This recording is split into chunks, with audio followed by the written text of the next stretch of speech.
Po ang inyong Kuya Bruce Lee. At narito po yung ating letter sender ngayon nang galing po ng Caloocan City at itago na lang po natin sa pangalang Rudy. Dear Kuya Bruce Lee, sumulat po ako sa inyo dahil meron po akong suliranin. Itago nyo lang po ako sa pangalang Rudy at sa gabi po ay Roda. Isa po akong bading at nakatira po ako dito sa Caloocan City. Pero ito po hindi ko kinakaya. 6 po kami magkakapatid, 5 po babae, at ako na lalaki na nagkikilos babae na rin. High school pa lang po ako ay nalaman ko na ako kakaiba sa mga kalalakihan na ang nilalaro ay panlalaki. At yun din po yung akin nilalaro pero sa huli po ang paborito ko ay ang gusto ko pala na laruin ay mismo pambabae. Ito po hindi ligid sa aking mga magulang. Nasa iba ang tatay ay kinakaya ang anak. Pero ang tatay ko po tanggap nila na estado ko po sa buhay. Lalo ako ang naging breadwinner sa aming magkakapatid. Undergraduate po ako ng college. Pero dala ng diskarte at barkada sa kapwa ko bading ay natuto po akong magtrabaho sa parlor. Naging beautician po ako. Ako po yung nag-aral sa larangan po ng pagpapaganda. Dalang na mayroon din po akong natataking ganda. Sumasali po ako sa mga beauty contest. Minsan talo, minsan naman po ay panalo. Palibhasa, madalas din ako na-hard para mag-ayos sa mga kasal o ayusan ng mga personalidad na nakilala. Dito po ako nakilala at nagkaroon po ng pangalan. At iba-ibang negosyo po ang aking hinawakan kasama na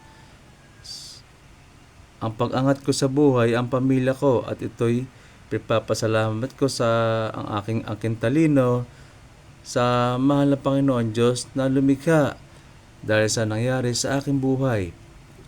Pero sa aking katangyagan, kasabay nito, kaligayahan sa mga lalaki na magustuhan, naging kasama ko sa buhay.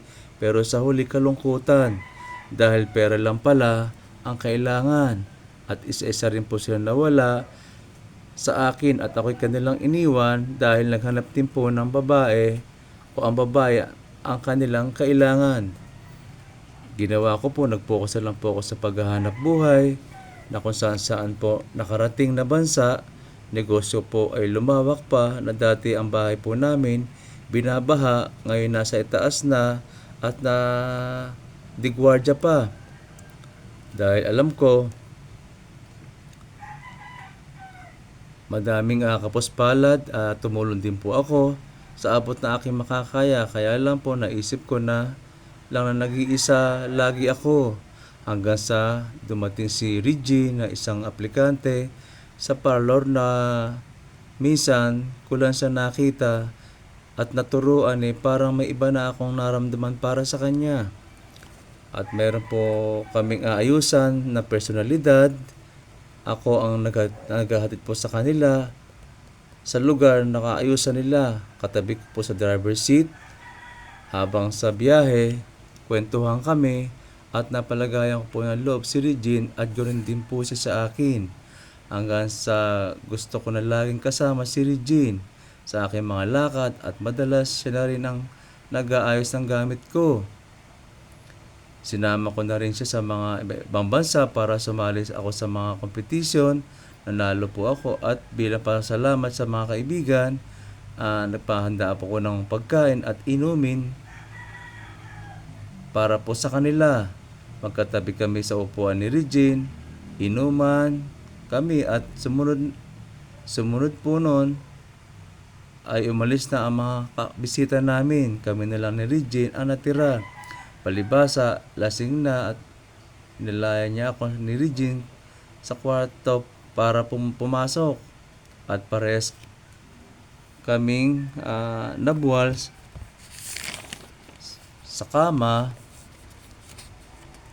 Nagdikit ang aming katawan ni Regine at amoy ko'y mabango niyang at mainit niyang hininga. Dali-daling niyakap ko siya at siniil ng halik. Matagal at paulit-ulit at parehas na rin itong nagustuhan namin at nangyari na ang hindi inaasahan at ilang beses namin itong ginawa. Pagising ko, wala na kaming saplot sa katawan, niyak ko si Regine at ganoon din siya sa akin. At naalala ko sa salita ng babae ay ginawa ay para talaga sa lalaki. At si Regine ay hindi ko na pinauwi ng oras na yon. At kami ay nag-usap, nagsabi na magsama na kami at tanggap naman niya ang pagkatao ko at buhay ko. Tama po ba ito, Kuya Bruce Lee? Ang desisyon kong magsama kami ni Regine. Payuhan mo ko, gumagalang, Rudy ng Caloocan. Alam mo, Rudy, tama yung desisyon mo na yan kasi tandaan natin na ang babae talaga ay ginawa para sa lalaki. At maganda yan para magkaroon ka na talaga ng diretsong buhay. At isa pa, tandaan natin, para magkaroon ka ng isang pamilya na bubuuin para kay Regine. Basta ituloy mo lang yan. Kaya mo ginagawa yan dahil gusto mo magkaroon ng maayos na pamumuhay at hindi yung niloloka ng mga lalaki na kung saan hindi naman talaga dapat lalaki ang hahanapin mo, kundi babae ang para sa'yo. Maraming salamat, Rudy. Sana nakatulong ko sa'yo.